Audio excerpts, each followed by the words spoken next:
అనంతపురంలో వైసీపీ నిర్వహించిన సిద్ధం సభతో వాహనదారులు తీవ్ర ఇబ్బందులు ఎదుర్కొన్నారు.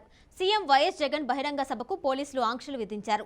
అధికారం ఉంది కదా అని పోలీసులు ఆంక్షలు పెట్టడంతో 80 కిలోమీటర్ల దూరంలో ప్రైవేటు వాహనాలు ఆపడంతో యాజమాన్యం మండిపడుతున్నారు. పెద్ద ఎత్తున సభకు జనాలు తరలివచ్చారు. బెంగళూరు నుండి హైదరాబాద్ వైపు వెళ్లే ప్రైవేట్ లారీ వాహనాలను 80 కిలోమీటర్ల దూరంలోనే పోలీసులు ఆంక్షలు పెట్టి నిలిపివేశారు.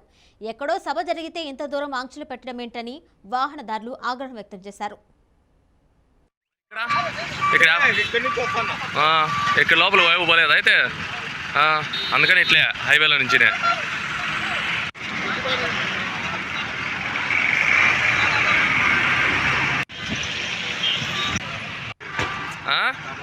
తాడిపత్రి పోలా రాప్తాడు పోలా మరి ఇక్కడ ఇక్కడ లోపల వైపు పోలేదు అయితే అందుకని ఇట్లే హైవేలో నుంచినే